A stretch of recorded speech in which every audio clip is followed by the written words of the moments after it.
Hi, everyone. I'm Marcy Markusa, and this is Manitoba, the podcast where we look at an issue facing us here in this province. And today, actually, we have a question about something that's facing people all across the country, and we just can't seem to figure it out. The question that's surrounding our podcast today is, why can't we get ahead of Manitoba's drug crisis? Two people are going to answer that today. One of them is going to say, because even when she tried to advocate for her son, she could not get him the rehab help he needed in time. It's quite a moving interview with a mother who lost her son, and we'll have that for you a little bit later in the podcast. But the first place we're starting is with something that is quite surprising. It might be because drugs are now available really readily and sometimes even through the mail. A deadly synthetic opioid that's more than 40 times stronger than fentanyl is arriving at people's doors across the country in Canada within days of ordering it online. It's that simple and it's that easy. Like, think about what you order from, I don't know, any kind of an online seller, and it comes in days. That's how this drug is arriving. CBC's Visual Investigation Unit discovered all of this during their investigation into nitazines. Now, this is a class of really highly potent drugs. The team discovered hundreds of ads for these drugs. They were all over social media. You might be seeing them now as you've clicked on the podcast or if you're watching on YouTube. They're also on e-commerce websites where you might be purchasing other things. So the unit spoke to criminals as well, who explained how they would smuggle these drugs into Canada through the mail, as I mentioned. Eric Szeto has more on their exclusive investigation. He's a senior reporter with CBC's Visual Investigation Unit. So what is a nitazine, and why is it so dangerous? Or I guess, are they so dangerous? Yeah, nitazines are a synthetic opioid developed as a painkiller back in the 1950s, but they were never approved for medical use. So these drugs have been around for decades, but in recent years, they've actually turned up in street drugs found in counterfeit pharmaceutical pills. And what's so appealing about them is like they actually offer a more potent high. Like some of these nitazines can be more than 40 times stronger than fentanyl. That makes them extra dangerous, extra lethal. There have been thousands of deaths globally around the world, EU, Australia, US. We tried to figure out, okay, what's the national number here? How many deaths have been related to nitazines in Canada here? And we found that there is no national number. So we actually had to go to every corner across the country and ask them how many deaths there were. We tallied, after all the responses we got, about 400 across the country. In Manitoba, we only got 4, but this number was incomplete because it was only about half a year. But what this one expert we spoke to, we brought these findings to a leading forensic toxicologist. He says these numbers are likely a severe undercount because a lot of coroners, they don't test for nitazines, or they don't test for all the nitazines that are out there because there are 20 types of nitazines. And so, he really wanted to highlight also that Canada and the US have the worst nitazine problem in the world and the most deaths in the world. Where's it coming from? I alluded to this earlier. There seems to be a huge online component to this. Definite online component. It seems to be the major market for this. But so what we did is we actually partnered with open source investigators at Bellingcat, and we found hundreds and hundreds of ads online, and not in dark websites, secret, hard to find forums. It was right there out in the open on social platforms like LinkedIn and Reddit and X and e-commerce websites, even obscure websites for pet supplies. Like, it was pretty wild. And so all these posts had a similar style, right? There was a picture of the powder, isotretinoin, what they're selling, for example, and then contact info, WhatsApp, Telegram, email addresses. So we reached out to a bunch of them, inquiring whether they had nitazines in stock. Did they respond? They did respond. Almost all of them did, and sometimes within minutes, which was pretty surprising. But we ended up corresponding with about 14 sellers in total, texting and video calls and phone calls. And what we learned from our conversations was that this is a global market, and it's being sent from China, India, the UK, and the US. And one interesting tidbit actually from one of the sellers, he was telling us that the US tariff war or the US trade war with China right now is really impacting deliveries from China. So what they've been doing is, as a more reliable producer and source, sending from India instead, because you can get here easier, which was interesting to us. And so what they also do is they send us videos of these overseas labs, videos of their products, and they would describe to us how they would conceal these drugs to evade customs. Here's what they have to say. What do you label it as? Yeah, usually it can either be caffeine, detergent. Sometimes we can go with spices. So you heard caffeine, detergent, Wow. spices, basketballs, we were told. We got pictures of teapots, even PlayStation 5s, like just about anything. And it's all drugs. Did they know the dangers of this?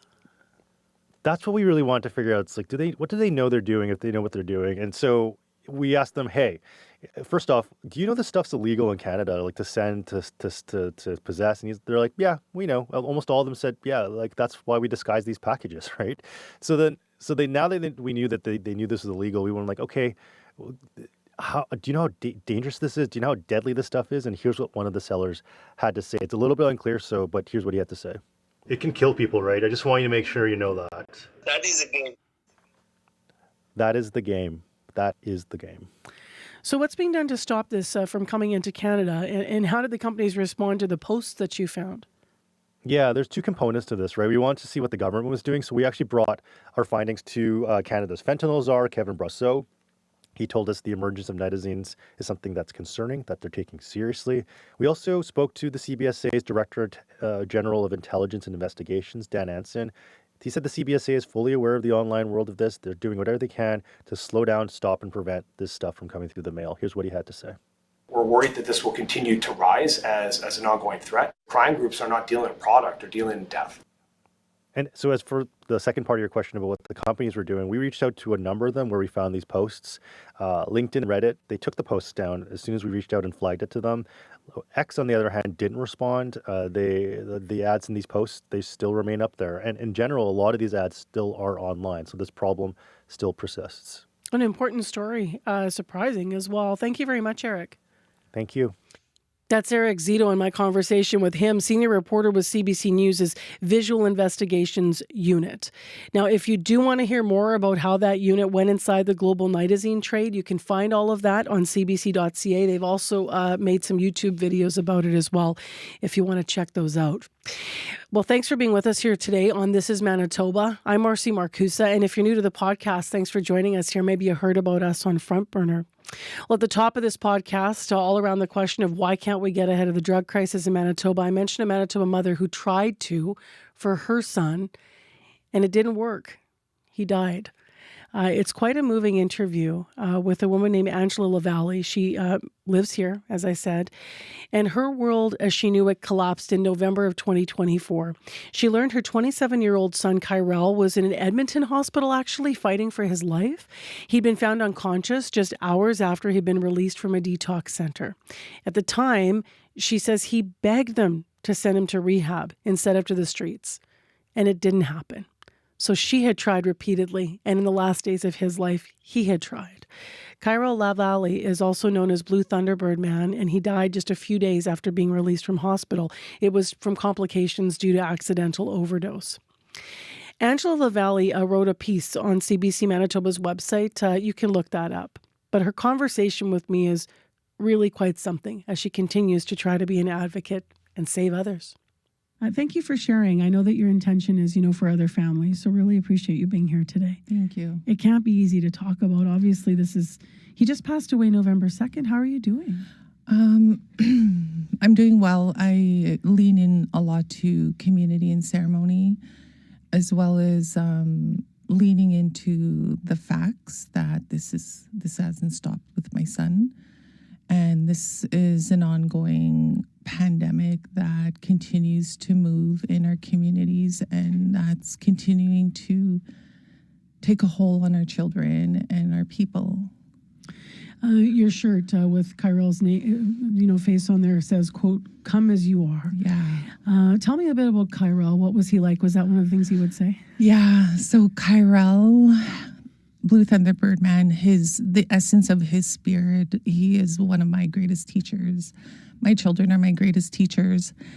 And to come as you are is something that he has always guided himself with, is being present in the moment and then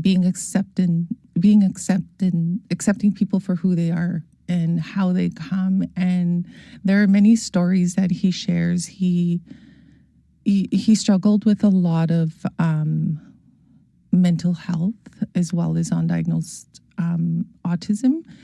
And if many people know, with autism, it's a gift. They have a gift of seeing the world way beyond that we can ever see.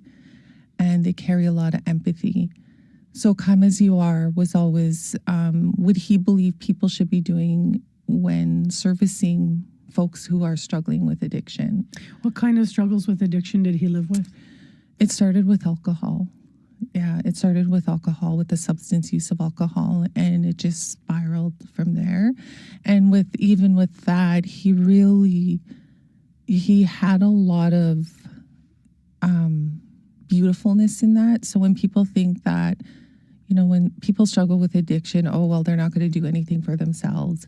They really do a lot for themselves. To get up every day and to fight the spirit of addiction is a lot of work. Tell me a little bit about the stigma along the way that you and that Kyrel came to understand about people who live with addiction. The big one, I believe, and always believed, was that if somebody walks into an emergency room, that is not the place for them. Or that if a young person who is 20 years old, and this has happened to Kyrel many times, learning how to advocate through the resources, and emergency room would be one of them, that he was using up the resources. And when we think about alcohol addiction, that their heart rate goes way up, and they can go into I can't remember what you call it, but they can go into an alcohol... Into a state? Yeah, into a state of where he's even swallowed his tongue before. So the invite to those places were always met with a lot of people who were not so kind to him, as though he felt the energies of people being rude. There were many times if I could not be with him in the space, I would have to get on the phone or be in there in person and advocate to treat him better. This leads us into, I know, something that you feel is really important to walk through, which is his final days. Mm-hmm. So he was in Edmonton, and can you tell us, what happened that led him to be in the hospital in the final moment there, and what that was like? And I speak to this, even though he was in Edmonton, that this has actually happened to him in Manitoba too. And we know this happens in many places in Canada, where people they're discharged from detox because either their 2 weeks has come up, their body has come down from the symptoms. So they're often told to leave, and they don't go right from detox right to treatment. There's an in-between. And he actually asked to stay. Yeah. Why would he have asked to stay? Because he knows his body. He wanted to stay, and he also knew that going back, we wanted to make a plan for him to come back to Manitoba. And he didn't want to go to the homeless shelters because he knew out there that there was a high risk of him using to comfort his body. That if he was to leave detox, that he would go right back to where he was on the pathway of addiction. How long was it between when he was discharged, despite saying he didn't less than 8 hours before they found him? Yeah. So they found him. He was taken into ICU at 6:20. I talked to my son probably about 11:30, and the last message he sent me, because at the time I was teaching, was 1:23 p.m., which would have been whatever time that is in Edmonton, and 6:20 is when he was taken into ICU, and they don't know how long he was. You write in your piece that ironically you say he finally received the compassionate care he was looking for, in his life when he was dying. What can you share about the care right at the end of his life? It was exactly everything he's ever wanted. And that, as beautiful as it was and heartbreaking it was, it almost soothed the wound of, knowing that's exactly what my son wanted, was to be treated with such tender and care, respect. The way the nurses talked to him was how I would talk to him. So in what way did they get past the stigma? Because you have examples you write in your piece that this was, what would have helped him in his life. Well, I know even having, accessibility to smudge, that was huge for my son. He really believed in the medicines, to be treated with such tender and care. I know when we were at the hospital, there was no talk about, oh, well, he overdosed or he did this or he's homeless. Those words were not mentioned once. They spoke to my son as though he was still awake. They spoke to us in such a kind manner. There were no restrictions on how many of us can be present with him. So it sometimes we get a feeling like we're walking on eggshells when we're supporting folks in the hospital, whether it be detox or treatment, or even when we sit in an emergency room, we're met with security guards. So there's a feel. I understand even the word addict at the end of your son's life. You noticed that it wasn't being used. No. And would it have been used before? Yes. Yeah. And it's almost like the energy, and I know this many times, my son has been told, oh, you're back again. So you're dismissed before you're even being seen for what you're there for care? Yeah. So we would celebrate it even if my son was sober for half an hour. If my son was sober for a day, that was making progress. And we celebrated and honored every time he found the courage to go and utilize the resources. What would you like to see directly change in the way that we care for people living with addiction? I think a lot of it is around the narrative and see them beyond what they're using. A huge piece too is there's a huge gap between detox and treatment, and we are losing a lot of people between that.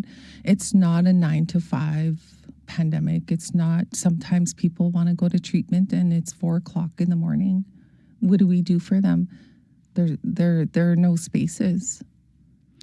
You've said Kyrel's spirit is guiding you in your grief and advocacy. Can you tell me a bit about that? I believe that sometimes people, and it's so unfortunate that, and I say this a lot in other capacities where we work, it's unfortunate that something tragic has to happen before people listen.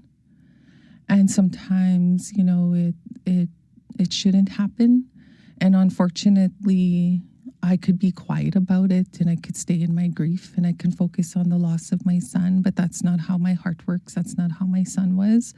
We really look beyond our family and we look at community and we look at maybe tragic things that has happened to us as a family, and how can we use that to support other people is how we walk.